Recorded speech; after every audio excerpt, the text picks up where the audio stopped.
안녕하세요. 2019년 탑10 판례 정리하겠습니다. 1번 의학용도 발명. 이거 올해 실전 GS에서도 제가 비교하면서 했었고 저번 시간에 2020년 탑10 할 때도 정리를 해드렸네요. 1번 판례는 제가 담당했던 그 기스트 사건이고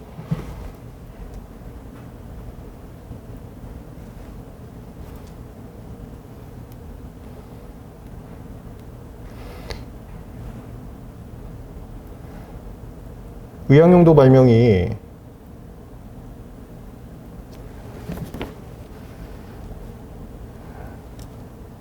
이런 것을 이제 판례에서 언급한 건 아니지만 여러분들 이해를 위해서 제가 잡아드리자면 신규성을 부정하기 위해서는 출원 전에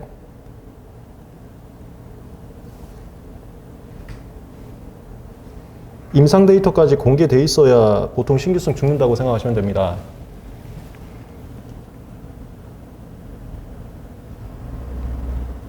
(100% 그런 건 아니고 얘가 42조 사망의료하고 비슷한데 저번에 2020때도 했지만 쉽게 실시 그러니까 그 효과를 명확하게 이해할 수 있을 정도가 공개가 돼 있으면 신규성이 부정되는 건데 그게 이제 출원 전에 의학용도의 효과를 입증하는 임상 데이터가 공개됐거나 아니면은 뭐 양리 기전과 메커니즘이 공개됐거나 이러면 이제 신규성이 죽는 거고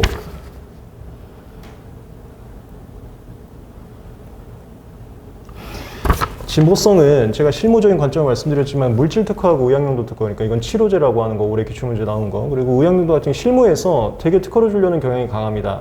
그래서 어떤 인식이 있었냐면 신규성만 있으면 진보성은 무조건 있다는 인식이 있었어요. 그것을 부정한 게 이 판례입니다. 그래서 이 판례의 문구의 핵심은 출원 전에 임상 데이터가 공개되어 있으면 진보성이 부정되는 것은 아니다. 이게 핵심이고 그거의 내막은 신규성이 있으면 무조건 진보성이 인정되는 것은 아니다. 그게 왜 나왔냐면 실무에서는 그 치료제라는 물질 특허와 의학용도 특허는 특허를 주는 경향이 강하다 보니까 신규성만 있으면 진보성을 무조건 주려는 그런 인식이 있다 보니까 나왔다라고 보시면 되겠어요. 이 인식을 갖고 있어야 선택 발명도 이해가 되거든요. 요번에 나온 선택 발명 같은 경우도 그건 탑10에 선정이 안 됐고 또 완전 최신 판례 안에서 저번 시간에 정리하진 않았지만 걔가 이제 선택 발명일 때 구성의 곤란성이 인정되고 구성의 곤란성이 인정되지 않는 걸 나눠갖고 구성의 곤란성이 인정되는 것은 일반 발명하고 비슷하다고 갔었는데 그게 진보성 되게 잘 준다는 소리예요. 그걸 두 개를 실무적 관점을 가지고 있으면 좀 이해가 편할 겁니다. 판례 노트 잠깐 보면 문장 판례 노트 핸드북 64페이지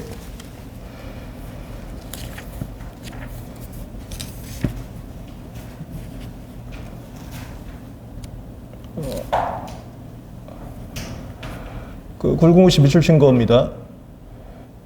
굴궁시 밑줄 위부터 보겠습니다. 의학용도 발명에서는 통상유치와 선행 발명으로부터 특정 물질의 이게 유효 성분 얘기하는 거예요. 그 치료제, 물질 특허, 특정 물질의 특정 질병에 대한 치료 효과 이걸 의학용도라고 그래. 질병 플러스 약효. 약효 중에서는 보통 치료를 많이 쓰고요. 의학용도를 쉽게 예측할 수 있을 정도는 진보성이 부정되고 선행 발명 이게 29장 각고지에 가는 건데 29장 각고지에 임상 데이터까지 확인될 것이 요구되는 것은 아니다.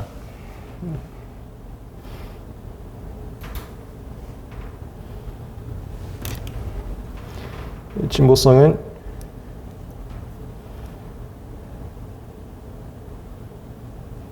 효과가 예측 가능하면 죽는다. 이렇게 보시면 되겠습니다. 즉 이것은 의학용도라고 해서 진보성을 쉽게 주는 건 아니고 다른 발명하고 판단 기준이 똑같다. 이런 뉘앙스에서 나온 겁니다. 얘는 제가 참고 문제로 사례자 핸드북 20-1번을 써놨지만 그거보다도 저번 시간에 정리했었던 올해 탑10하고 대비하면서 정리를 하시기 바랍니다. 그러니까 올해 실전 GS 문제로 정리를 하세요. 그 다음에 높아지면 하나만 더 잡아드리자면 이거 그 학원 강의 강사들도 모르는 것 같던데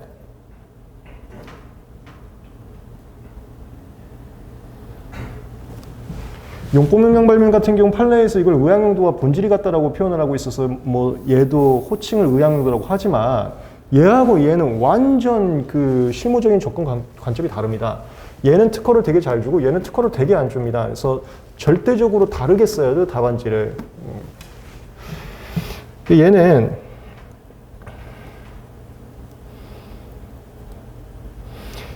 신규성은 별다른 쟁점 없고요. 진보성 쓰실 때 어차피 얘네들은 다 시험 문제가 진보성으로 나올 겁니다. 신규성은 그냥 이 용어가 어디서 등장한 건지를 소개시켜주고서 신규성을 표현한 거고 다 시험 문제는 진보성으로 나올 건데 얘는 구성의 곤란성이 없는 선택 발명하고 비슷하게 갑니다. 그러니까 구성의 곤란성은 무조건 인정하지 않아요. 그래서 이질적이거나 현저한 효과가 있을 때만 특허를 준다는 진보성 요건이 엄격해집니다. 잘 비교하세요. 얘하고 느낌이 완전히 다르다. 됐습니다. 1번 판례였고, 그 다음에 2번, 얘는 시험 문제 나왔습니다. 기출문제 이미 출제가 되었습니다. 실시권자가 의뢰한 전유품의 간접침해. 사례질문 58번이 아마 기출문제일 겁니다. 팔레노트 핸드북 219페이지에 한번 보시면 되는데, 저거는 저 얘기예요. 실시권자가 방법 발명의 실시에 대해서 허락을 받았으면 그 방법 발명의 실시에 필요한 전용품을 제3자에게 제작해 줄 것을 의뢰해서 그로부터 공급받아 실시할 때 제3자가 전용품을 생산하고 플러스 그 시연했다고 하는데, 시연했다라는 것은 직접 침해 쪽으로 한다고 그랬었죠. 전용품을 생산하고 전용품을 사용한 것, 이건 직접 침해잖아. 거기서는 시연이라고 했는데 이 두 개는 비침해다. 왜냐하면 이것까지 침해로 보면 실시권의 범위를 부당하게 축소시켜서 특허권의 범위가 부당하게 확장되어서, 특허권의 범위가 확장되면 항상 쓰는 답안지가 이거예요. 산업발전이 오히려 저해된다. 이것도 특허야, 이것도 특허야, 이것도 특허하면 아무도 안 쓰려고 그래요. 그 뉘앙스의 답안지 연습 굉장히 많이 했고, 시험 문제 일단 출제가 됐기 때문에, 그것도 최근에 출제됐죠. 그래서 내년에는 가능성은 좀 적어 보여요. 실시권자가 의뢰한 전용품의 간접침해였습니다. 팔레노트 핸드북만 잠깐 보면 219페이지.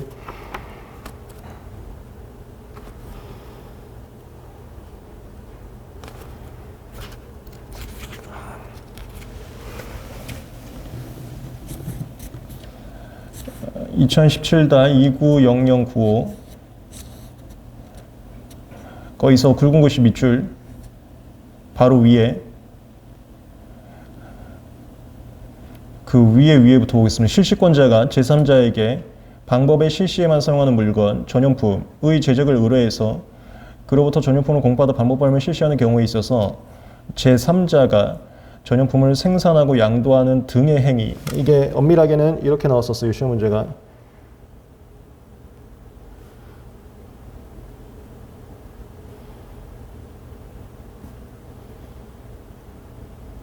전용품 생산 양도와,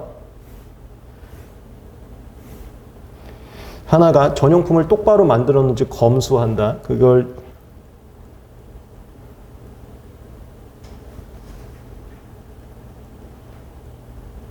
이게 다른 말로 전용품의 사용입니다. 전용품의 사용은 이게 특허 발명 실시가 돼요.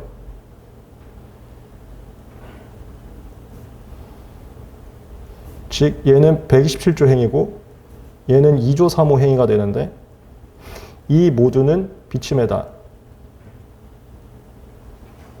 이랬던 논리. 그 이유는 굵은 글씨 바로 나옵니다. 이걸 침해로 보게 되면, 내가 이거 수업 시간에 말씀드렸지만 실시권자가 방법 발명을 실시하고 싶은데 걔는 공장이 없는 애야. 그럼 방법 발명을 실시하기 위해서는 그 방법 발명의 실시에 필요한 기계가 있어야 되는데 그 기계를 만들 역량이 안 돼. 근데 누구한테 만들어달라고 얘기도 못해. 그럼 방법 발명 아예 실시를 못하는 거거든. 특허권자는 방법 발명 실시하라고 허락을 했는데 얘는 현실적으로 그걸 실시를 못한다. 이거를 실시권의 부당한 제한이라고 얘기를 하는 겁니다.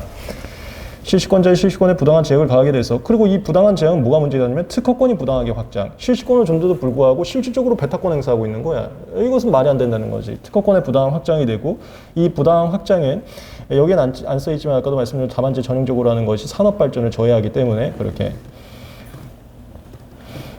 그래서 뭐 이제는 마무리 단계니까 다 소통이 될 거예요. 제가 2차 답안지 쓸 때 논술에서 3가지 기법이 있다고 했었습니다. 꼬리물기, A는 B, B면 C, 그거랑 이제 저울질, 그 다음에 이 논리. 만약에 침해라고 보면 굉장히 부정적이기 때문에 침해가 아니다. 그러니까 if A라고 보면 굉장히 안 좋기 때문에 A는 아니다. 이 기법도 답안지에서 굉장히 많이 했었습니다. 실전지에서나 사례젠드부에도 많으니까 참고로 하고 있고 알고 있으면 답안지가 술술 잘 풀리기 때문에 제가 말씀을 드립니다. 됐어.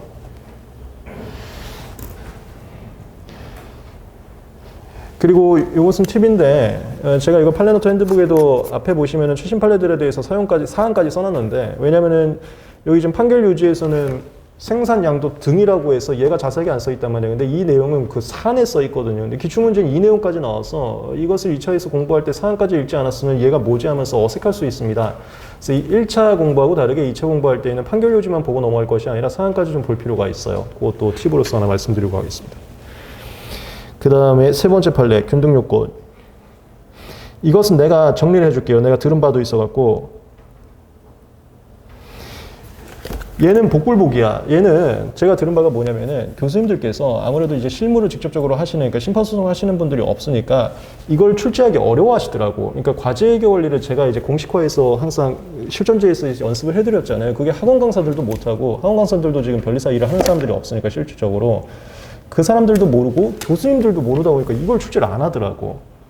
근데 얘는 정말 중요한 판례거든요. 왜 그러냐면 최신에 만든 법리잖아, 이게. 그래서 중요도는 높은데 문제를 구성하기 어려워서 안 나오고 있다라는 제가 소리를 들었고, 만약에 문제를 충분히 구성할 수 있는 분이라면 이건 반드시 출제할 겁니다. 올해 기출문제가 균등론이 나왔는데 그건 너무 말도 안 되는 균등론이라고 그랬었죠. 무슨 진보하다라는 평가는 요즘에 균등론 할 때 안 해요. 그건 좀 어색한 문장이었었고, 제대로 된 균등론 아직 시험 문제 한 번도 안 나왔다고 보시면 돼. 균등론. 이거 답안지 쓰는 거 목차 실전 GS에서 너무 많이 했었습니다.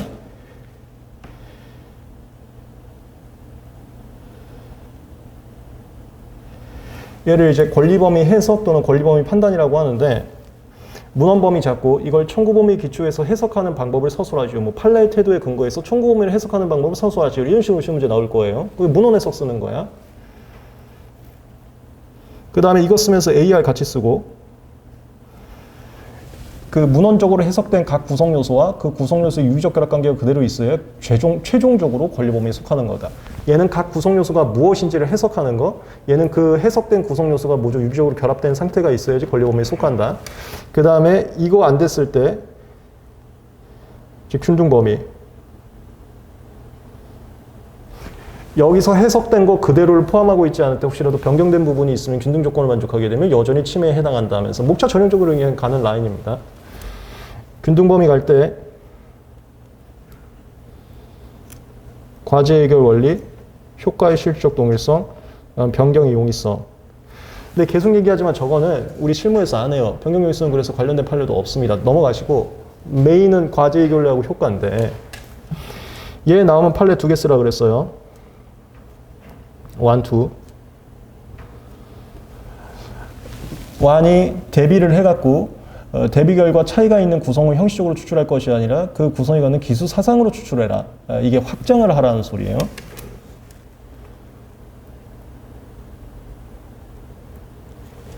그 답안지 쓸 때 저거 가지고 별 말도 안 되는 거 쓰던데, 그 일부 강사들이 그 판례의 조그만 표현 차이를 갖다가 답안지를 쓰던데, 난 그거 어이가 없습니다. 그런 거 쓰면 답안지 모자릅니다. 그거 쓸 게 아니라 굵직굵직한 틀로 쓰면 되는 겁니다. 저거는 기술 사상으로 추출하라 요거 하나만 쓰면 되는 거고, 무슨 판례 어떤 단어가 바뀌었다 어떤 단어가 바뀌었다 하나도 관심 없고 저도 관심 없어요.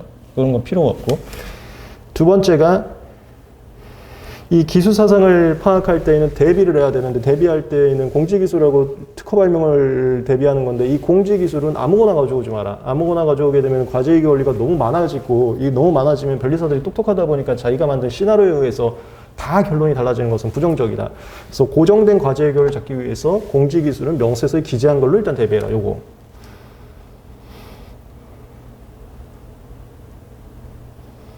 이 1, 2 쳐주고요.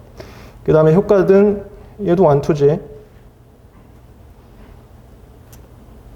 과제 해결을 갖고 있으면 효과의 실적으로 동일하다 보고, 단 이 과제 해결 원리가 신규성이 없거나 진보성이 없는 것을 포함하고 있으면은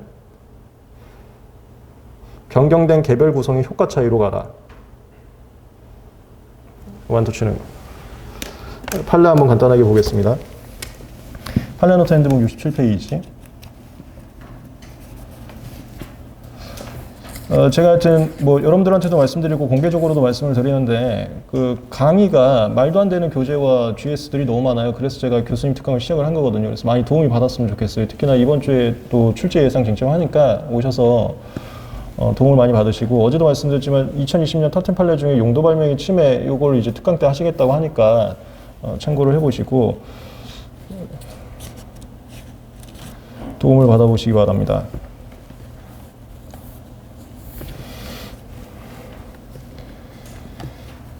67페이지 13번 2017 후 424 그냥 쑥 한번 읽어보겠습니다. 확인 대상 발명과 특허 발명의 과제의 원리가 동일한지를 가릴 때에는 천공에 기든 구성의 일부를 형식적으로 추출할 것이 아니라 이거 이따가 내가 사례제 핸드 보고 다시 한번 풀면서 다시 잡아드릴게요. 명세에 적힌 발명의 설명과 출원 당시 공지기술을 참작해서 선행기술과 대비하여 볼 때 특허 발명 특유의 해결수단이 기초하고 있는 기술사상 핵심이 무엇인가를 판단하라. 이거 1. 그 다음에 2. 그 밑에 말고 그 맨 밑에 발명의 설명이 기대되지 않은 공지기술을 근거로 발명의 설명에서 파악되는 기술사상 핵심을 제외한 채 다른 기술 사상을 기술사상 핵심으로 대체해서는 안 된다. 이게 공지기술은 발명의 설명이 기대된 것으로 가져와라. 1, 2. 이유는 68페이지 제일 첫 번째 줄. 제3자에게 예측할 수 없는 손해를 끼친다는 게 과제의 원리가 저마다 다 달라지면 도대체 제3자 입장에서는 이건 균등 범위가 어디야를 하나도 모른다는 소리예요. 그러니까 특허권자가 똑똑한 변리사 취하면은 어떤 침해 제품이건 다 침해 제품으로 만들어버릴 수 있다. 이거 우리가 이걸 변리사 할 때는 시나리오 잡는다라고 하거든요. 시나리오 잡는 거에 의해서 농락이 당하게 되면 그 공정한 정의가 형성될 수 없다라고 생각해서 고정시키자 이렇게 나온 겁니다. 내만 그냥 이해하시면 되고 답안지는 딱 요거 하나 쓰면 되는 거예요. 제3자에게 예측할 수 없는 손해를 끼치지 않게 하기 위해서 고정된 과제 해결을 잡고자 명세서에 기재된 것만 참고한다. 이렇게. 그 다음에 효과. 그건 이제 다음 판례가 있는데요.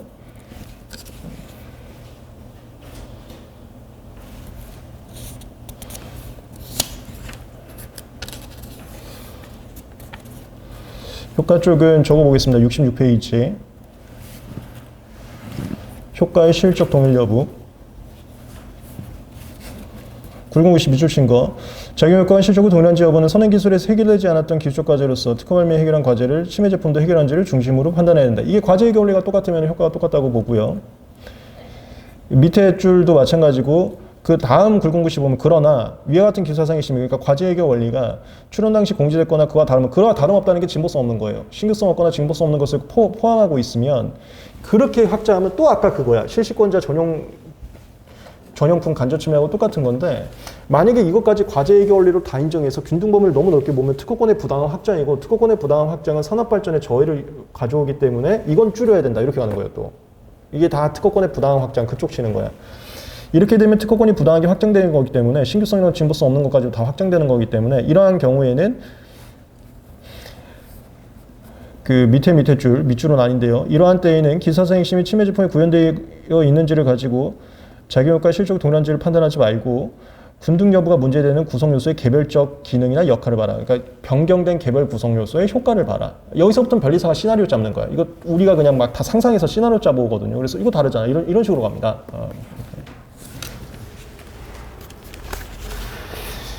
됐고요. 제가 문제 푸는 거 한 번만 더 연습을 하면 우리 실전지에서 연습 많이 하긴 했었지만 사례제 핸드북 70페이지 70번 보면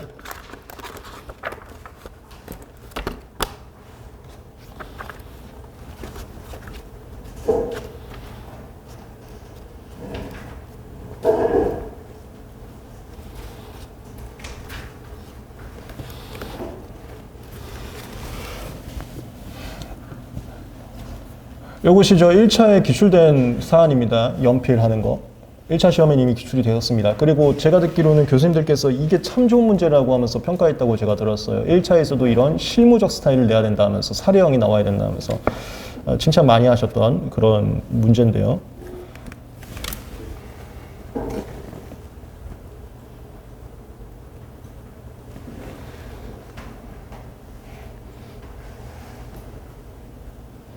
이게 이거라는 거예요. 대비를.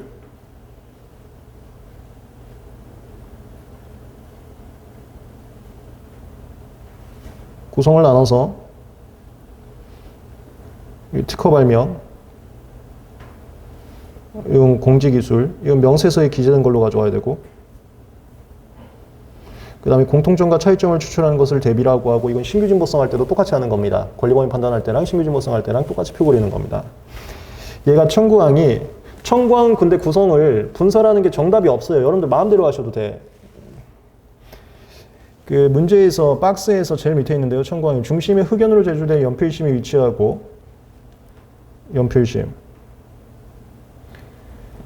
연필심을 둘러싸도록 목재로 구성된 외곽부로 이루어진 연필에 있어서 외곽부 그 외곽부의 단면 형상이 육각형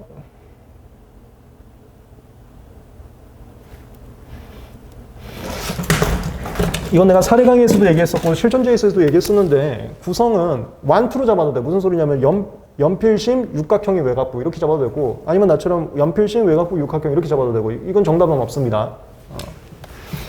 그 다음에 명세서의 기재는 종래 기술이 제일 위야. 제일 위, 갑추론 명세서. 종래 연필은 흑연심. 나 이거 연필심 말고 흑연심이라고 쓸게요.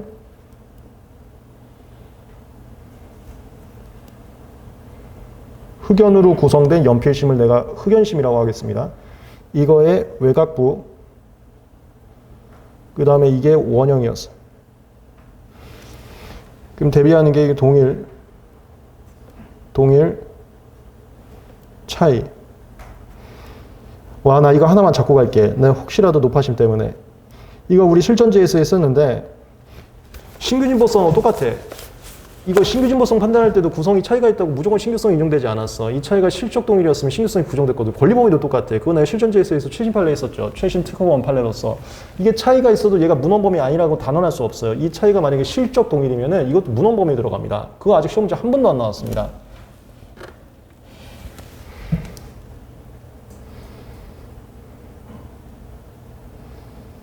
실질적 동의라는 것은 신규성에서 나온 거 그대로 쓰면 되는 거예요. 원형을 육각형으로 하는 게 주지관용 기술의 변경이고 원형이나 육각형이나 효과 차이가 없다. 그러면 얘하고 똑같아서 얘는 문헌범위에 속하는 겁니다. 무슨 소리야? 내가 얘기하고 싶은 건 뭔지 알지? 그 얘기는 얘가 제3자 발명일 때. 이거 지금 D1하고 하고 있죠? 죄송합니다. 그건 제3자 발명일 때. 온라인 분들도 내가 이따가 다시 얘기할게. 일단은 이거 D1 과제의 권리 잡는 거 보면 여기서 차이가 나왔어요. 그럼 판례가 육각형을 과제해결 원리로 잡을 것이 아니라 이게 구성을 형식적으로 추출할 것이 아니라 이 판례는 문구야. 과제해결을 잡을 때에는 차이가 되는 구성을 형식적으로 추출할 것이 아니라 이것이 갖고 있는 기능으로 확대해라. 기수사상으로 확대해라. 이게 각진 면을 갖고 있어서 굴러떨어지지 않는다고 내가 써놨거든. 이건 저 명세서 보면서 저희가 창의적으로 추출해야 돼요. 요 과정이 어렵기 때문에 교수님들이 출제가 부담된다고 얘기하신 것 같아. 근데 이건 명세서 보면서 자연스럽게 센스 있게 해야 됩니다. 그래서 내가 일부러 연습 많이 했었거든. 사례제인드북이나 실전 JS에서. 우리 기초 JS에서도 했었고. 얘는 다각형이어서 굴러떨어지지 않는다.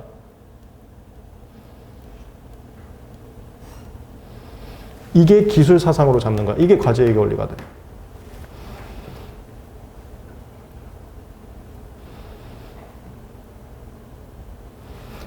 그렇게 해서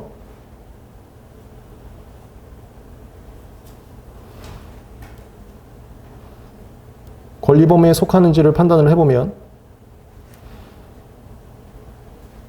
요 위하고 똑같고 여기 지금 제3자 발명이 문제에서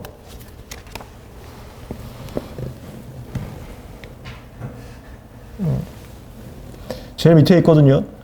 의리 권원 없이 삼각형 단면 연필 중심에 흑연심으로 돼 있고 이거 흑연심 외곽부 그 다음에 얘는 삼각형입니다.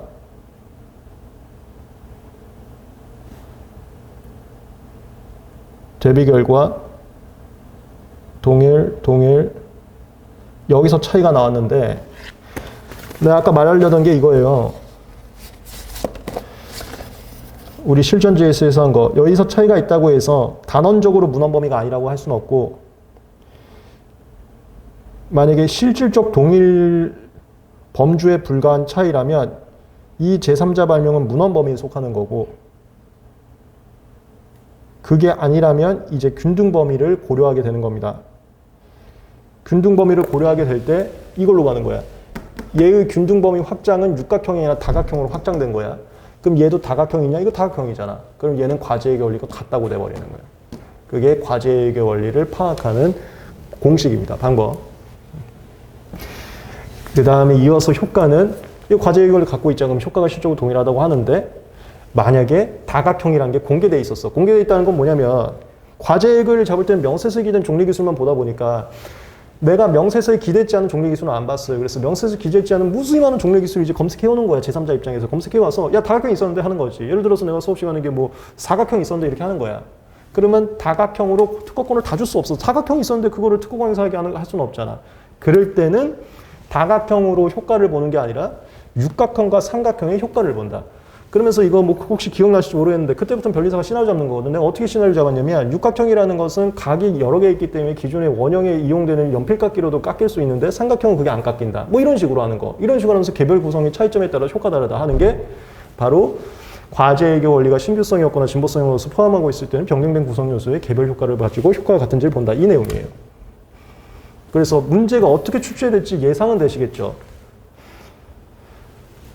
과제외교 원리 한 다음에 효과를 할 때에는 다각형 중에 뭔가 공개되는 것이 명세서 이외에 있는지를 문제에서 줄 거야. 주면 이제 줄이는 거고 없으면 그냥 효과도 똑같다고 하는 거고 그렇게 접근하는 겁니다. 이어서 이건 이제 탑10 판례가 아니기 때문에 제가 자세하게 얘기는 안 할 건데 그 사례제 핸드북에 70번부터 쭉 나오는 게 내가 균등론 하면서 다 빠짐없이 의식적제외 아마 넣어놨을 겁니다. 의식적제외 무조건 시험 문제 나옵니다. 이건 실무에서도 제일 많이 하는 거기 때문에 변리사들이 의식적제외 잘 잡아보세요. 의식적제외 할 때에는 이상한 거 학설 쓰고 막 그럴 게 아니라 이거 그냥 단순합니다. 그 거절율을 극복하기 위해서 감축이 있었는지 요구를 하는 거예요. 그러니까 거절율 극복이라는 주관적 사정이 꼭 필요하다. 그 주관적 사정 잘 검토하시면 되는 거지.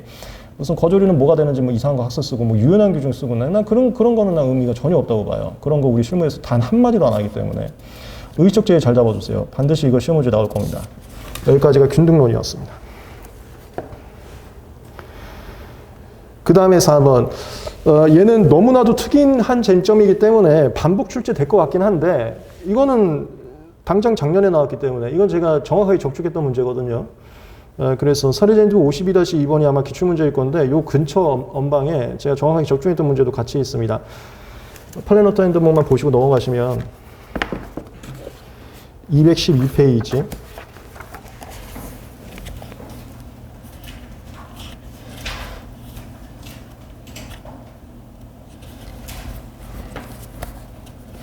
이게 그게 있어요. 시험 문제는 신규 진보성을 무조건 한 문제 내고 그 다음에 침해 판단을 한 문제 내는데 판례는 거의 다 침해 판단이야. 왜냐면은 침해 분쟁이 판례 사건이 많거든. 그 지금 다 침해 판단인데요. 침해 판단할 때는 내가 그냥 여러분들 이해하기 쉽게 하려고 그냥 큰 틀을 잡아줄게요. 하나 아니면 두 개야. 하나는 특허권의 부당 확정은 지워야 된다. 하나는 특허권자 보호를 위해서 그건 침해로 봐야 된다. 이 두 논리예요. 뭔가 둘이 모순되는 것 같은데 그 두 개 갖다 다 하는 겁니다. 지금 하는 거는 특허권자 보호를 하기 위해서 특허권 넓혀야 된다는 소리야. 그래서 이건 이거였었지. 특허 발명이 A 플러스 B 플러스 C인데 A라는 부품과 B라는 부품과 C라는 부품을 끼지 않고 하나의 포장지로 포장했을 뿐이야. 근데 이거 자체도 특허 발명이 생산을 봐서 플러스 하지 않았어도 플러스가 극히 사소한 거면은 플러스나 마찬가지로 보겠다. 이건 오히려 특허권을 또 확정해 준 거예요. 근데 이렇게 안 하면 억울한 상황이 나오기 때문에 이렇게 되는 겁니다. 212페이지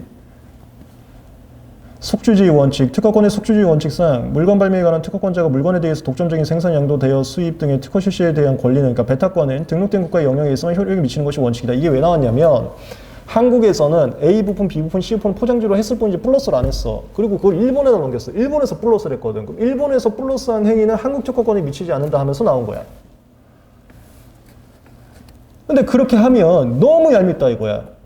일본에서는 실적으로 특허 발명 효과가 똑같은 걸 쓰는데 그 돈은 엉뚱한 애가 벌고 있으니까 이건 아니지 않냐 이거. 특허권이라는 건 특허 발명자가 돈 벌어야 되는 건데. 그래서 이제 숙주주의의 예외. 그러나 국내에서 특허 발명 실시를 위한 부품이 생산되거나 대부분의 생산량에 맞춰 주요 구성을 맞춘 모든 반제품이 생산이 되고 이게 모든 구성 요소가 생산이 되고 이것이 하나의 주체에게 수출되어 마지막 단계에서 플러스 될 것이 예정돼 있고 그와 같은 플러스가 극히 사소하면은 이거 부품만 갖춘 것도 그냥 생산으로 보자. 그러지 않은 특허권자 너무 불쌍하다.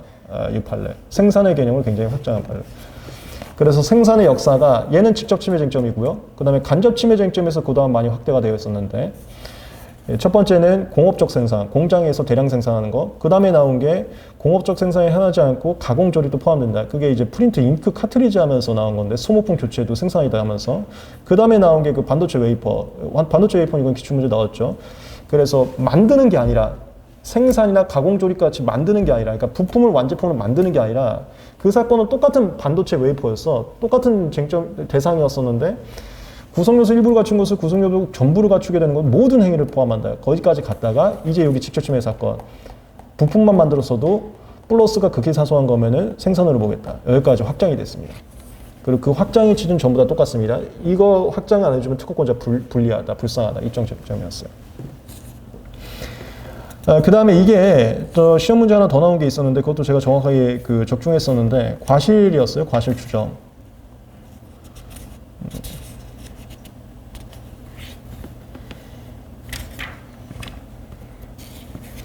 그래서 과실 추정의 쟁점은 저거였었습니다. 요번엔 간접 침해 쟁점이었었는데 이게 이제 직접 침해 쟁점, 간접 침해 쟁점이 다 포함돼 갖고 여러 가지 쟁점이 있었던 사건인데 요번에 이제 각 구성 요소 중에 하나, 뭐 A 플러스 B 플러스 C라고 했을 때 A 이걸 만드는데 갑이 누군가한테 시켰어. 갑이 이제 A, B, C를 포장하는 최종 대빵이라고 보면은 갑이 이제 A를 만들려고 누구한테 A 좀 만들어라고 시켰어. 근데 그 A가 예를 들어 전용품이었던 거야. 이 사람이 전용품을 만들어서 그 갑한테 넘긴 거 이게 간접 침해냐 아니냐.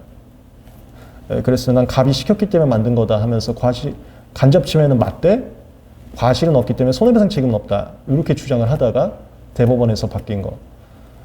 그래서 요거는 이제 손해배상 책임 있기 위해서는 고의 또는 과실까지 필요한데 침해냐 아니냐가 아니라 고의 또는 과실이 있냐 없냐에서 누군가에 시킨 것만으로는 과실이 복물되지 않는다. 과실 추정이 복물되지 않는다. 요 쟁점이었었어요. 그거는 1차, 2차 다 나왔거든요. 1차, 2차. 다만 얘는 너무 따끈따끈하게 최근에 나온 거기 때문에 내년은 가능성이 좀 적지 않을까. 과실 추정까지 같이 참고해서 알아두시고.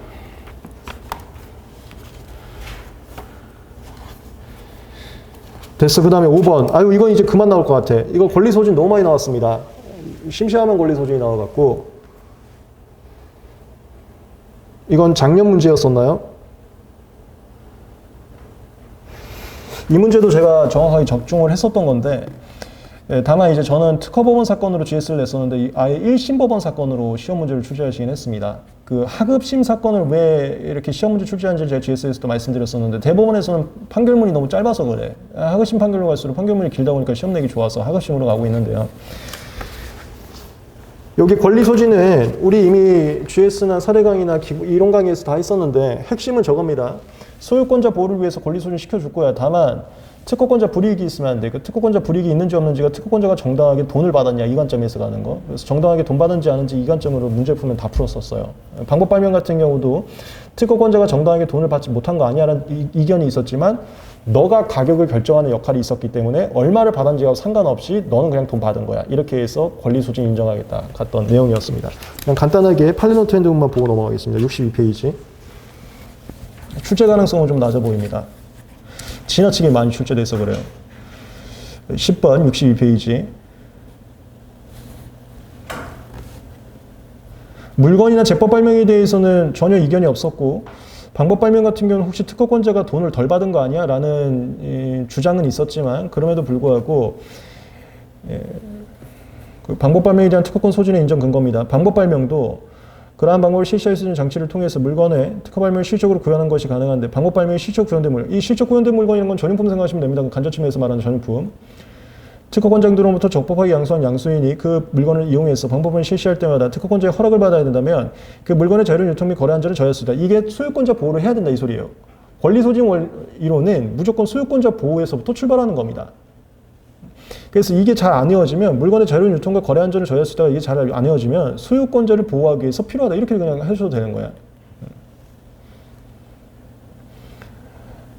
그 다음에 소유권자 그냥 무조건 보호해서는 안 되고 특허권자가 불이익이 없어야 될 건데 그건 특허권자가 정당하게 돈을 받았냐 안 받았냐는 건데 그리고 특허권자는 127조 이후에 방법 발명 실시에만 사용되는 물건을 양도할 권리를 사실적으로 독점하고 있는 이상 양소인 등이 그 물건을 방법 발명 사용할 것을 예상해서 그 물건의 양도 가액 또는 실시권자에 대한 실수를 결정할 수 있기 때문에 특허권의 실시 대가를 확보할 수 있는 기회가 있었기 때문에 네가 많이 받았다 조금 받았다고 얘기하지 말고 너가 얼마든지 많이 받을 수 있는 기회가 있었기 때문에 네가 실질적인 돈을 조금 받았다 하더라도 이건 권리소진 해줘야 돼. 너한테 불이익이 없다고 할 거야. 이렇게 되는 거. 그래서 예의 핵심은 내가 사례자 핸드북에도 나눴는데요. 그건 기출되지 않았습니다. 예의 핵심은 특허권자가 이 전용품으로서 방법 발명을 실시할 때 100억을 받아야 돼, 로열티를. 근데 내가 전용품 팔 때 1억밖에 안 받았어. 그럼 99원 못 받았잖아. 그렇다 하더라도 그건 특허권자 불이익이 아니다. 이게 쟁점이에요. 1억을 받았어도 너가 100억을 받을지 1000억을 받을지 결정권이 있었기 때문에 너는 불이익이 아니다. 그러니까 돈을 받았냐 안 받았냐보다도 너가 불이익이 있냐 없냐는 조금 다른 관점으로 하면서 좀 해석을 하고 있습니다. 전체적인 취지는 어떻게든 소유권자 보호해 주려고 그런 경향으로 가고 있어요. 느낌만 아시면 답안지 쓸 때 훨씬 더 수월하긴 할 겁니다. 방법 발명이었고요. 사례제 핸드 58번부터 쭉 기출문제까지 다 있으니까 여기 사례제 핸드북에 보시면 되고 6번 이거는 글쎄 이거 10점 하면서 학살 판례를 쓰시오까지 나왔기 때문에 난 또 나올까는 좀 싶은데 이거는 반복 출제될 수는 있어요. 왜냐면 제가 실전 JS에서 강의를 많이 했지만 교수님들께서 메인 쟁점으로 딱 잡으면 그 5점 아니면 10점밖에 못 잡습니다. 그럼 나머지 30점짜리는 25점이 더 필요하고 20점짜리는 10점이 더 필요하기 때문에 그럴 때 그냥 중요한 끼워넣을 때 되게 좋은 쟁점이거든요. 왜냐면 무효심판 이런 거 시험 문제 많이 내거든. 권리범위 심판 이거. 특히나 이번에 무효심판 또 시험 문제 얼마든지 나올 수 있는 게 그 재심사유 그 정정에 의해서 재심사유 아니다. 그거하고 연결시키다가 쟁점 모자라면 이거 그냥 중간중간 끼워넣을 수 있어서 글쎄요, 이건 10점짜리 나오긴 했지만 그냥 전형적으로 외워두시죠. 사례제 핸드북 79번이 아마 기출문제이거나 아니면 기출문제 적중한 재문제일 건데 이해관계 여부는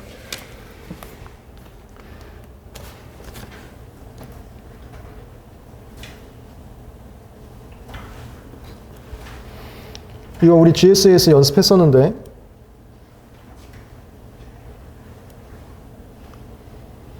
의의에서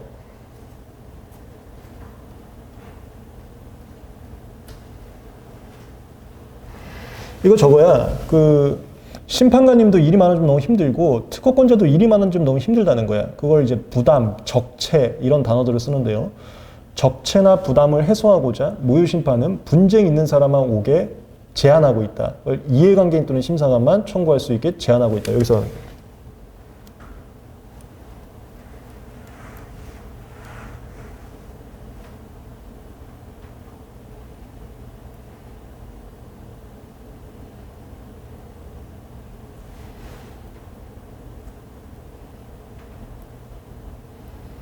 학설이 긍정설, 부정설. 특허 같은 경우는 일본에서 건너온 거 아니면 제목이 거의 없습니다. 한국에서 독자적으로 만든 건 제목이 없어요. 그래서 1설, 2설, 긍정설, 부정설 이렇게 괜찮습니다. 미산수법하고 좀 달라요. 실시권자의 이해관계 긍정설은 실시권자도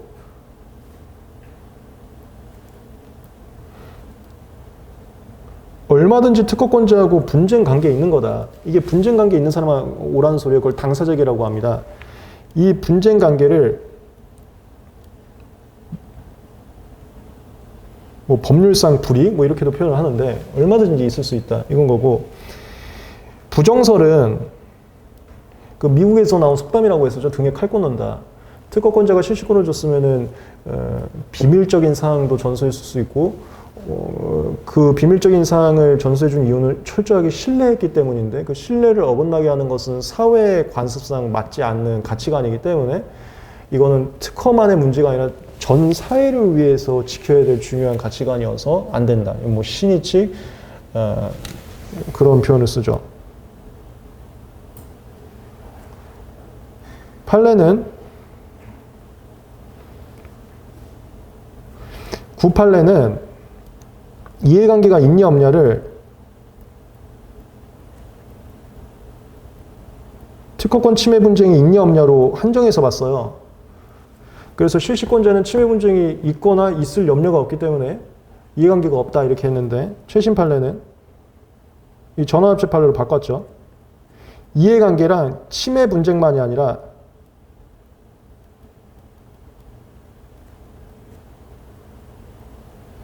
채무 불이행 등 특허법에서의 특허권적인 관점에서만 이해관계를 볼 게 아니라 민사법까지 다 봐야 된다. 그래서 만약에 로열티를 지급하지 않으면 로열티 채무 불이행 소송 들어온다. 그것도 이해관계로 봐야 된다. 그래서 내가 로열티를 지급하기 싫어. 내가 채무 불이행 소송을 당하기 싫으면 특허권을 죽일 수 있는 기회를 줘야 된다. 이렇게 한 거죠. 그 판례에서는 이해관계를 특허법에서의 특허권 분쟁으로 제한했었는데 최신 판례에서는 이해관계를 특허법에서의 특허권 분쟁으로 제한하는 것이 아니라 채무불이행 등 여러 가지 사항들을 다 이해관계로 봐서 이 모든 것이 문제가 있을 수 있으면은 분쟁이 있을 수 있는 가능성이 있는 거고 그러면 이해관계 인정하겠다 이렇게. 그러면 이제 하는 게 용어 자체를 법률상 불이익이라는 단어를 쓰면서 나아갔었죠. 이거 뭐 전형적인 라인이니까 우리 실전 JS 답안지 이런 거 정확하게 외워버리시면은 그냥 똑같이 써버리세요. 팔레노트 238페이지.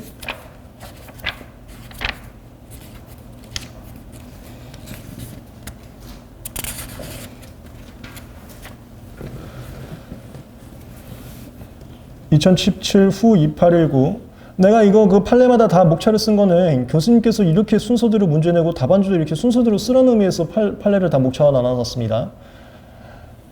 그래서 첫 번째 무효심판 청구인 적격 난 이걸 좀 의의라고 썼는데 이해관계인 또는 심사관님만 청구할 수 있다. 이거 쓰고 시작하는 거죠. 무효심판은 이해관계인 또는 심사관님만 청구할 수 있다. 그 다음 밑에 거 이해관계인이란 당해 특검의 권리존속에 의해서 법률상 불이익을 받거나 받을 우려 항상 우리 가까운 장래까지 포함시키고 있죠. 있어 소멸에 관해서 직접적이고 현실적인 이해관계를 말하고 이해는 특허발명과 같은 종류의 물품을 제조 판매하고 제조 판매할 사람도 포함된다. 그 실시권자의 이해관계에 되는지는 특별한 사정이 없는 특허권의 실시권자가 특허권자로부터 권리의 대응을 받거나 받을 염려가 없다는 이유만으로 이게 권리대항이 이거예요. 침해 분쟁. 특허권의 권리대항이에요. 근데 특허권만이 아니라 이런 거 돈 받을 권리 이런 것까지도 다 이해관계로 확대해야 된다. 왜 특허권으로 한정하냐 이런 취지야. 구판례에서는 권리의 대응을 받거나 받을 염려가 없다는 이유만으로 이해관계가 소멸했다고 주장했었는데 그렇게 보지 말라. 왜냐면 이것만 볼 게 아니라 이 채무불이행도 봐야 되기 때문에. 그래서 나오는 핵심적인 단어가 저런 거죠. 아무런 조건 없이 실시권을 부여한 경우가 아닌 이상 아무런 조건 없이가 이런 거 채무불이행도 없고 아무것도 없고 딱 특허권 분쟁만 있는 상황 그런 경우가 아닌 이상 이해관계 인정해야 된다. 그래서 나번의 이유가 그겁니다. 특허권의 실시권자에게는 실시를 지급이나 실시범위 등 여러 제한사항이 부과되는 것이 일반적. 이게 채무불이행 얘기하는 거야. 특허권 침해 문제만 생각할 게 아니라 이쪽도 생각을 하라고. 일반적이기 때문에 실시권자의 무효심을 통해서 특허 무효 신고를 받으면서 이런 제약에서 벗어날 수 있다. 나머지는 한번 읽어보시면 되겠습니다. 그 다음에 이런 걸 갖다가 교수님은 이거 기출문제 혹시 기억나시는지 모르겠는데 교수님이 이걸 문제에서 줬거든요. 거기 내가 굴공시 밑줄 쳐는 거 맨 마지막에 실시권을 설정받은 이유만으로 특허 무효 여부를 다투지 않겠다는 의사를 표시했다고 단정할 수 없다. 이거 교수님께서 기출문제에서 아예 전제 조건을 줬었는데 내가 실시권 계약을 설정하면서 거기에 부쟁의 합의는 한 적 없다. 이렇게 줬거든요. 혹시 기억나실지 모르겠는데 기출문제에서 부쟁의 합의라는 게 이거야. 나는 실시권을 설정받으면 당신 특허권자한테 어떠한 심판도 제기하지 않겠습니다라고 실시권 설정 계약에다 내가 사인한 적 없다. 그거 얘기하는 거거든. 만약에 부쟁의 합의를 해버리면 실시권자가 뭐건 누구도 그냥 심판 못해. 그 내가 그 가끔가다 GS나 이런 강의에서 말씀드렸었는데 특허권자하고 합의하면서 우리 그 뭐 좋게 살아갑시다 하면 특허권자가 저거 합의서 하나 쓰라 그래요. 거기에 부쟁의 합의가 뭐냐면은 특허권자에게 어떠한 심판이나 소송도 제기하지 않겠다를 서약하시오 이렇게 합니다. 그거 내가 찍어버리면은 아무도 못해. 그거는 아니다 이게 좀 한 거지. 그렇습니다. 그 다음에 7번. 얘는 내가 그 GS마다 계속 말씀드렸었는데 컴퓨터 관련 발명이 아직 저거 시험 문제 안 나왔습니다. 개정법. 그 특허권 행사할 때 악의 청약에 대해서만 행사한다는 게 이게 배타권 제한. 아직 시험 문제 안 나왔기 때문에 그 사례제 핸드북에 내가 그 써놨거든요. 컴퓨터 관련 발명 쪽. 그거 좀 보시되 진보성은 내가 수업 시간에 말씀드렸지만 진보성은 과거에는 컴퓨터 관련 발명 우리나라는 몰랐습니다. 이거 미국에서 비즈니스 메서드 특허 주라고 한 이후에 한국에서 그냥 무조건 주라니까 줘야 되겠는데 어떻게 줘야 될지 모르겠는 거야. 이게 갑자기 그동안에 심사하는 건 너무 달라갖고 그래서 그때는 심사 기준이 있었어요. 이 비즈니스 메서드를 포함한 컴퓨터 관련 발명 신규성과 진보성 어떻게 판단해야 별도의 심사 기준이 존재했었는데 지금 다 없애버렸어. 이제 한국 심사관도 알거든. 아 이런 발명이었어. 이제 알기 때문에 다 없애버렸고요. 일반 발명은 똑같습니다. 그래서 컴퓨터 관련 발명 특유 심사, 신규성, 진보성 심사 기준이 없습니다. 이런 거 없어요. 이런 거. 이런 건 진보성 뭐 되게 잘 주는데? 이건 진보성 되게 안 주는데? 이런 게 아예 없어. 없고 그냥 이거야. 예측 가능한 효과냐, 예측 불가능한 효과냐. 근데 얘가 왜 탑10까지 선정이 됐냐면 컴퓨터 관련 발명이 제가 이제 7월에 또 특허청 강의를 가는데 작년에도 제가 특허청 강의들을 많이 가는데 거기서 이제 이거 프로그램 담당하시는 심사관님도 질문을 많이 주셨었어요. 질문을 줄 때 자신은 한 70%인가 60%를 거절한대. 그러니까 컴퓨터 관련 발명이 여러분들 나중에 이제 그 전기변리사님들 되게 많이 하게 될 건데 효과가 되게 뻔합니다. 그러니까 자동화야 다. 내가 했던 게 그 약봉투에다가 자동으로 복약지도라 그랬잖아. 이런 자동화라고 그동안은 뭐 수기로 했습니다. 자동화되는 게 컴퓨터 관련 발명인 거예요. 근데 자동화가 효과가 뻔하잖아. 이거 자동화됐네. 사람이 안 하네. 이거잖아. 너무 예측이 잘 되거든. 그래서 이거 다 죽이는 게 맞나? 이런 게 있어서 지금 탑10 된 거예요. 근데 그 심사님도 말씀도 맞고 이 탑10의 이 대법원 판례도 똑같은 취지인데 그렇다 하더라도 예측 가능 효과는 죽이는 게 맞다 이거야. 컴퓨터 관련 발명이라고 진보성을 무슨 판단 기준을 낮게 해서 특허를 막 다 주고 요즘 IT 시대니까 다 주고 이러지 말라는 취지거든요. 그걸 뿐이지 답안지용으로가 없습니다. 세미나 한 이유는 그것뿐이지. 근데 내가 여기다가 좀 써놨어요. 참고 문제를 일반 결합 발명 사안이라고 써놨습니다. 그 왜 그러냐면은 내가 이거 8년 핸드를 넣지도 않았어. 이거 뭐 시험 문제 나올 게 없어갖고. 근데 참고 자료는 지금 넣어봤는데요. 바로 보여드릴게요. 참고 자료 보시면은 3페이지입니다. 이거 이따가도 얘기 나오니까 뭐 또 필기를 한번 해볼까? 조금 이따가 탑 8에서도 나올 쟁점인데 어차피 이거 탑 8은 시험 문제 아직도 안 나왔습니다. 이건 무조건 출제 가능성 높은 겁니다. 이 진보성 판단인데 와 이거 우리 기초JS, 실전JS 반복적으로 너무 많이 했었다. 1번 29조랑 각호지 선택하고 특정하고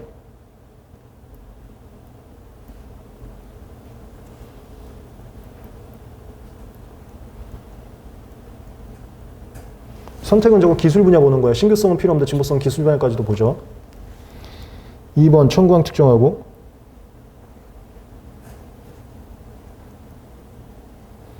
3번 대비를 하는데 이 대비를 할 때 진보성도 1대1 대비하는 겁니다. 신규성하고 똑같습니다. 주 선행 발명과 대비를 해.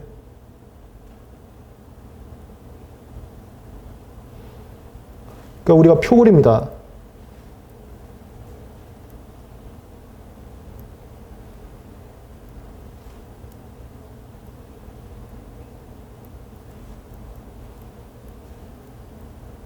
이 포 그릴 때 얘를 주 선행 발명이라고 합니다.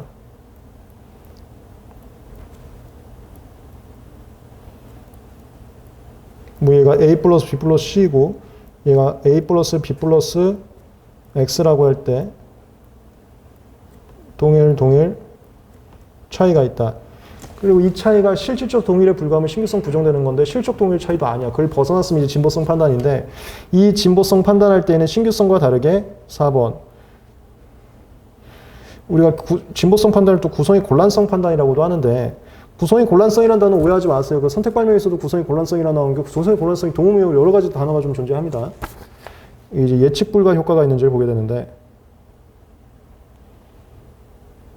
이걸 다른 말로 그 선택 발명에서 나왔던 표현대로 내가 읊어주자면 이게 구성의 곤란성이 있거나 여기서 곤란성과 여기서 곤란성 단어 헷갈리지 말라고 아니면 효과의 현저성이 있으면 예측 불가 효과를 인정하고요. 효과의 현저성이라는 것은 이질이거나 양적 현저. 구성의 곤란성이라는 것은 대등 효과이지만 그런 구성도 그런 효과가 졌어? 몰랐는데? 이걸 기술의 풍부화라고 표현도 했었죠. 걔들을 합해서 쉽게 발명할 수 있는지를 또 구성이 곤란한지라고 표현을 하기도 합니다. 얘네들이 진보성 인정되는데 이거 할 때는 신규성하고 다르게 추가적인 디스클로저 더 가져올 수 있어요. 그리고 이것만 가져오면 내가 무조건 결합 발명 다만지 쓰라 그랬지? 얘도 똑같아. 결합 발명 쓸 때는 판례 2개 쓰는 거고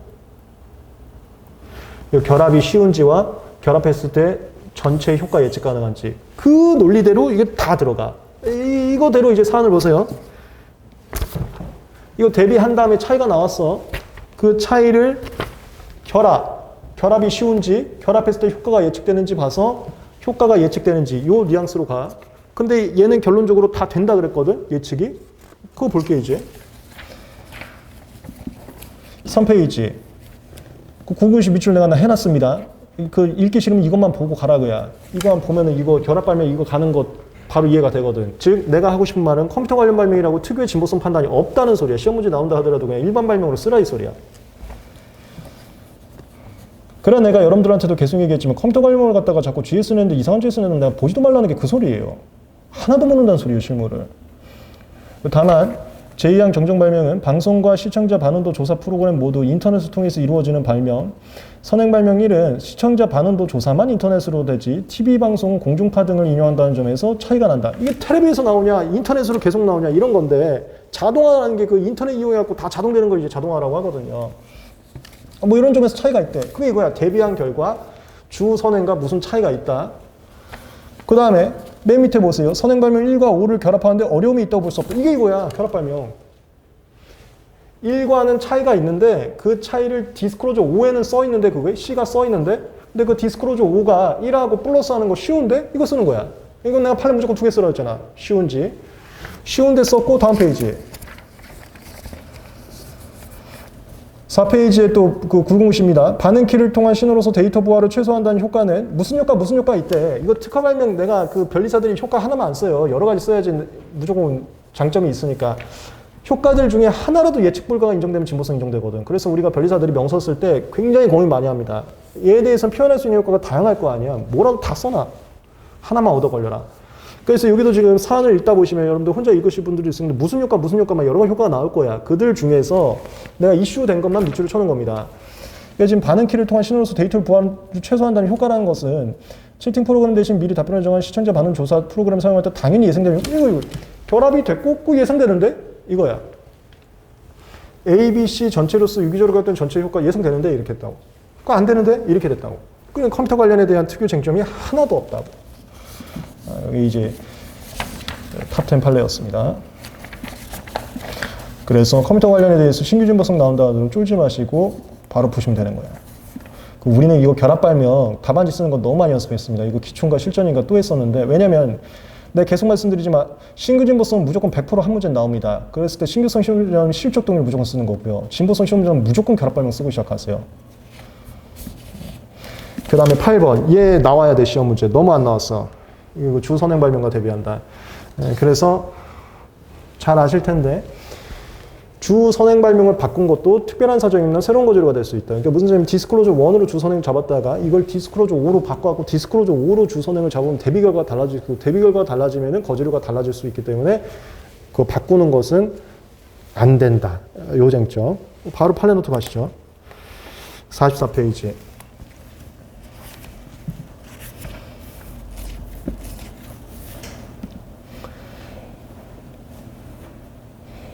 (2015) 후 2, 3, 4일 이것도 우리 답안지에서 순서 되게 많이 얘기했었습니다.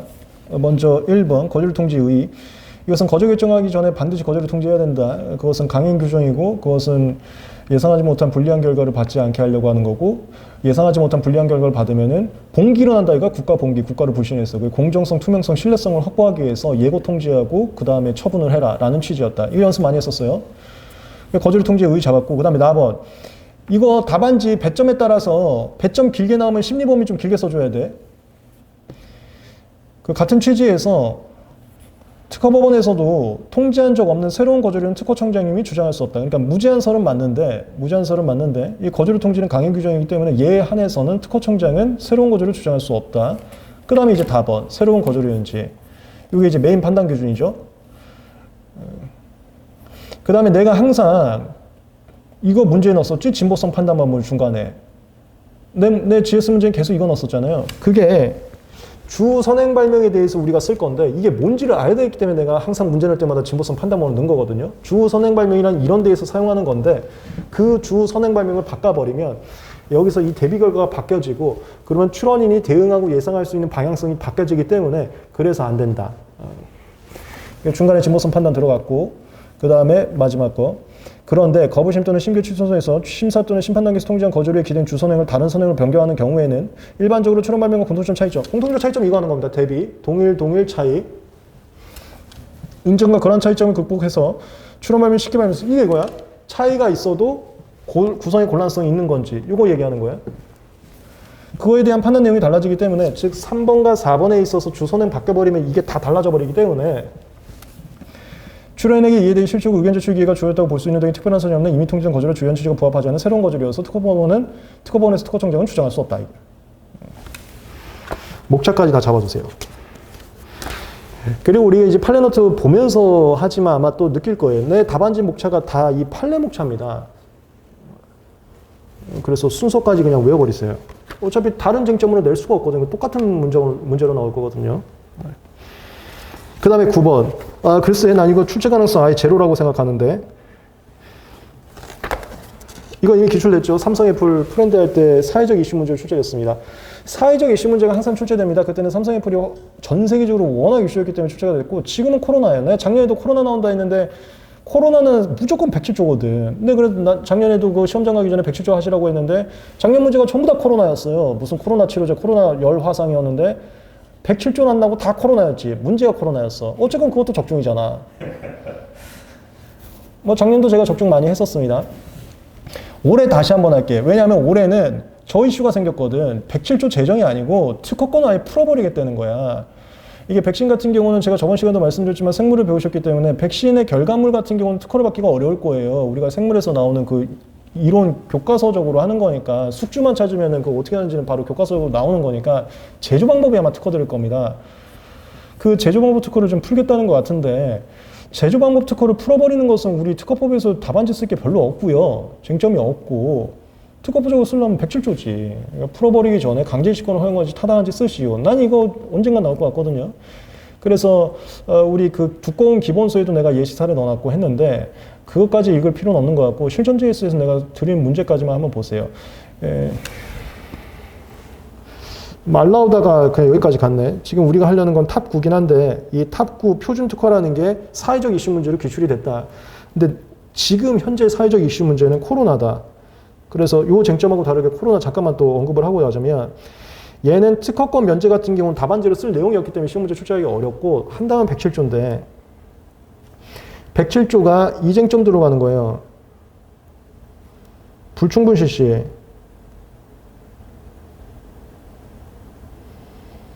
자꾸 업되잖아. 약이. 아, 다 같이 만들자 이거야 그러면.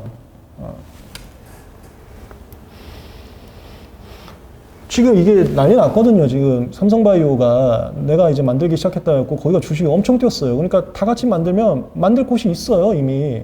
그러면 이제 이거지. 그 외국 특허권자가 갖고 있는 것을 그냥 삼성바이오가 만들어 버리는 거에 대해서 어떻게 생각하시는지 이렇게 가버리는 거지 그냥. 그리고 이거 우리 실전지에서 엄청나게 많이 했었습니다. 불충분 실시로 장점 쓸 때에는 그 불충분 실시가 정당 이유가 되는지 안 되는지 이걸로 컨셉 잡는 거예요.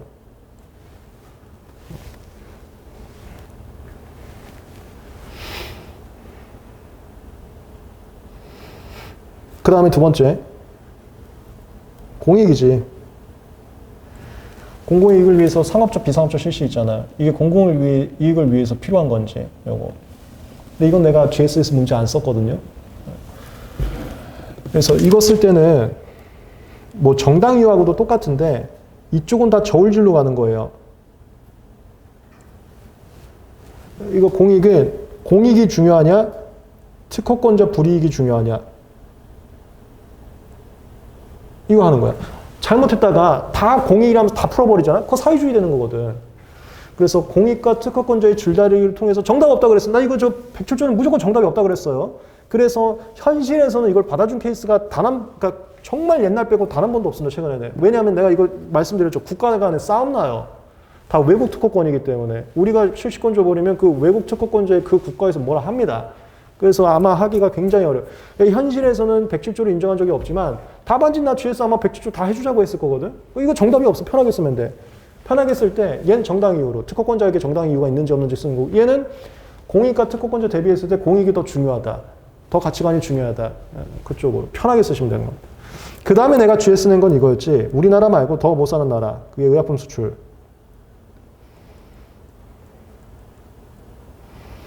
이건 뭐 쓸 게 없어. 그냥 단순 좋은 문제야. 그래서 거기가 우리나라한테 불쌍해서 도와달라고 통지한 국가인지 뭐 이런 거 쓰면서 들어가면 되는 거예요. 얘하고 얘를 좀 잡아두고 얘는 내가 GS 문제 안 냈는데 그냥 요 줄다리기로 편하게 쓰시면 된다. 이렇게 하겠습니다. 이거 하면서 107조 갖다 이거 해봤자 7점밖에 안 돼. 그럼 나머지 100점 채우기 위해서 혹시라도 한다면 내 생각엔 107조 절차예요. 내가 그 107조 절차 생단문으로 준비해드렸었죠. 재정청구에서 어떻게 진행한다. 그거 준비해두시면 될 겁니다. 그 다시 이 쟁점으로 돌아오면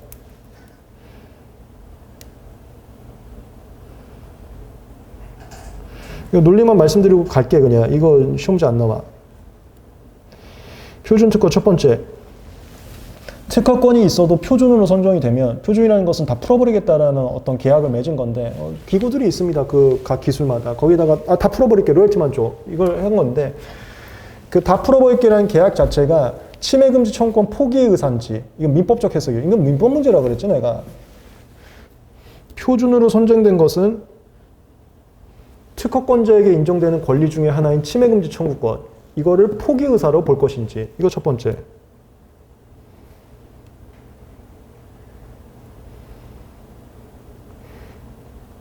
이게 기출된 거에서는 프렌드 계약을 맺은 경우 이렇게 나온 겁니다.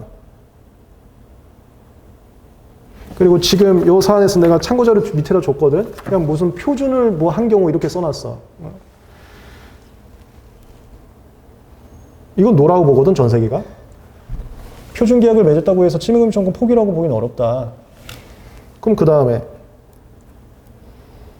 그러면 침해금지 청구권 이제 행사할 수 있는 거야. 이걸 가처분하고 본안 소송을 나눠요.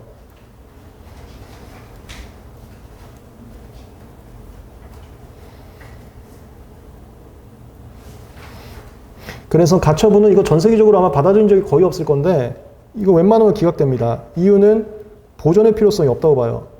이유는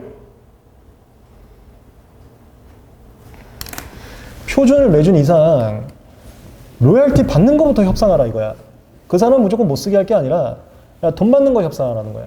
그래서 우리 이미 삼성애플 기출문제 해설에서 많이 했었지만 얘가 지금 하고 있어. 내가 특허권자야. 너 뭔데 하고 있냐. 나한테 로열티 나. 라고 했을 때 난 로열티 주기 싫은데 이런 경우가 아니라 이거 특허였어? 내가 로열티 그럼 얼마 줘야 돼? 로열티를 주겠다는 의사를 표명하고 있으면 가처분 단계에서는 특허권자에게 회복할 수 없는 손해가 있다고 보질 않아요. 이 회복할 수 없는 손해라는 것은 넌 무조건 쓰면 안 돼. 나만 팔려고 했어 이거. 근데 네가 팔아갖고 나 돈 너무 깨졌다 이거거든.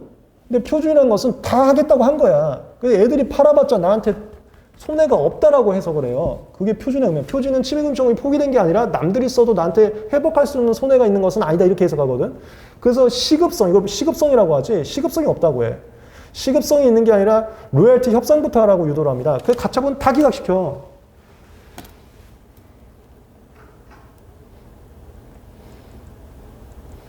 다만 본안에서는 이렇게 하는 거야. 권리 남용 쟁점으로. 그래서 본안에서는 야 니들 협상했어? 협상할 때 누가 태도가 지지부진했어? 만약에 실시자가 지지부진했어? 바로 침해금지 청구권 행사하게 해줘요. 그런데 특허권자가 지지부진했어? 그거 바로 권리남용으로 봅니다. 못하게 해요. 이게 가처분과 본안소송의 차이점이야. 가처분은 당장 시급하게 하는 절차인데 이건 시급성은 없다고 하고 본안소송은 이제 천천히 하는 절차인데 천천히 할 때는 누구 잘못이 많은지를 봐요. 실시권자 잘못이 많으면 침해금지 청구권 줘버리는 거고요. 특허권자 잘못이 많다는 게 뭐냐면 넌 로열티를 얼마를 주든 난 못하게 할 거야. 이런 거. 그건 권리 남용으로 봅니다. 표준인데 왜 걔만 못하게 하는 거야? 권리 남용으로 봐요.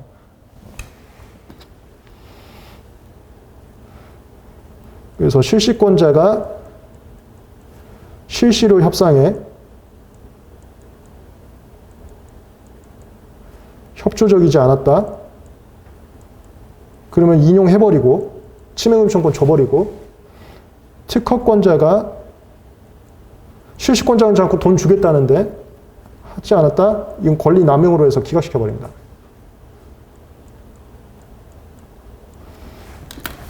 지금 탑10은 가처분이에요.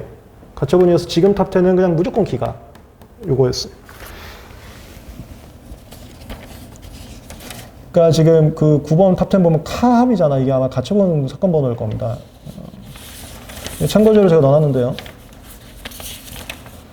6페이지부터 이거 우리 아마 실전 JS인가 한번 연습했습니다. 기초 JS인가 실전 JS인가 둘 중에 하나 연습했거든요. 가처분 혹시라도 시험 문제 나면 어떻게 하는 건지. 이거 피보정 권리와 보존의 필요성인데 보존의 필요성만 답안지 쓰면 되는 겁니다. 보존의 필요성이라는 것은 시급성 얘기하는 건데 이거 쓰는 거예요. 내가 밑줄을 안 쳤는데 왜냐면 이거 시험 문제 나올 가능성이 적어서 6페이지에서 세 번째 문답니다. 이와 같은 가처분이 필요한지 여부는 여기. 이거 많이 봤을 거야. 이거 우리 연습 많이 했으니까. 방해 가처분 신청의 인용 여부에 따른 쌍방의 이해 득실 관계, 본안소의 승패 예상, 그 밖의 재반 사정 고려. 이거 무조건 판단 기준 쓰고 그다음에 구체적 판단 알아서 쓰라고 했었죠. 가처분 나왔다고 쫄지 말고. 사항 같은 경우는 밑줄 쳐는 7페이지. 얘도 프렌드네. 그 굴곡시 보면은 프렌드 확약을 했어. 이게 표준했다는 소리고. 그 다음 옆에 이러한 상황에서 채무자의 실시행위가 당분간 용의된다 하더라도 채권자가 충분히 보존될 수 있기 때문에 이건 시급성 없다. 이거 요로 하는 거야. 시급성 없다. 당장 얘가 돈도 안 주고 실시하고 있어도 이건 시급성 없다고. 왜냐하면 프렌드 했잖아. 이렇게.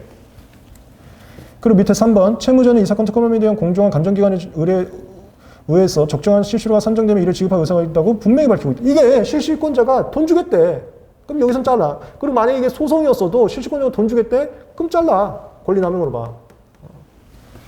그러니까 내가 지금 돈 안 주는 거는 이걸 정확하게 얼마를 줘야 될지 몰라갖고 안 주는 거다. 이렇게 하는 거거든. 내 주기 싫어서 안 주는 게 아니고. 이와 같은 실시료 산정이나 손해배상 문제는 결국 본안 소송에서 충분한 심리를 거쳐야 된다는 게 뭐냐면 지금 사건이 가처분이거든. 그래서 그냥 바로 잘라버렸어. 이거 기각해버렸어.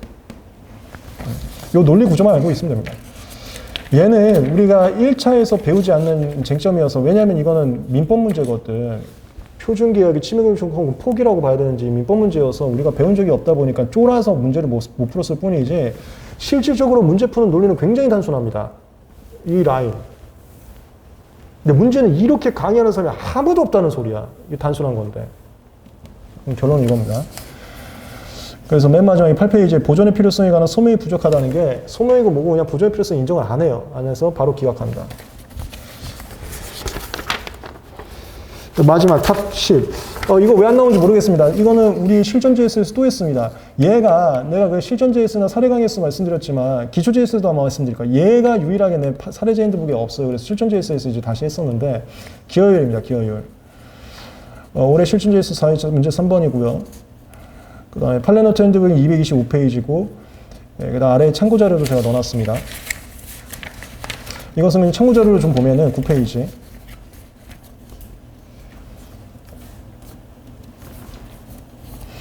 128조 사항할 때 침해자가 세탁기를 팔았어. 근데 특허 침해는 세탁기 안에 모터인 거야. 그럼 세탁기 팔아서 100만 원 벌었으면 100만 원 다 줄 수 없다고. 모터에 대한 것만 줘야 된다고. 이게 기여율입니다.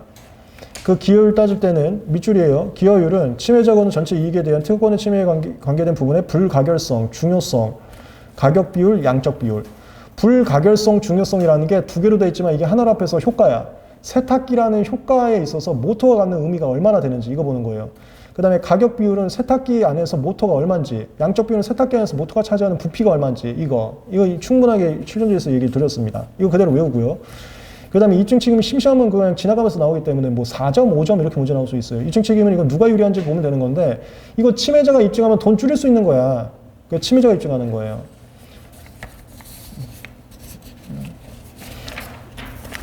그리고 구체적 사안으로는 분명히 문제 못 나와. 그래서 얼마인데 이렇게는 절대 못 내. 그래서 이거는 나와봤자 이렇게 나올 거예요. 특허 발명이 모터다. 세탁기를 판매해서 100만 원을 얻었다. 특허권자는 100만 원에 대해서 128조 사항에 근거해서 손해배상을 청구했다. 특허권자의 주장이 타당한지 설명하시오. 이 실전에서 많이 연습한 거죠. 부당하다. 이러고 끝날 거라고. 그러면 기여율은 얼마인데 이렇게는 절대 못 나와. 그래서 그거까지는 필요 없어. 그 다음에 내가 밑줄은 안 쳐놨는데 그 위에 128조 사항 산정방법이라 썼는데 이거 순이익 아니고 한계익으로 한다. 그 내용이거든요. 그것도 아직 시험 문제 한 번도 안 나왔으니까 예, 잡아두시면 되겠습니다. 오늘 2019년 탑10 판례를 정리했습니다. 판례노트 핸드북과 사례제 핸드북을 다시 한번 리마인드 하면서 참고해 보시기 바랍니다. 그 다음에 제가 기출문제 나온 것들은 다 뭐였는지 말씀을 드렸으니까 그거 뭐 강약 조절하고 싶은 분들은 강약 조절하셔도 되고요. 다음 시간에 2018년 탑10 판례 정리하겠습니다. 수고하셨습니다.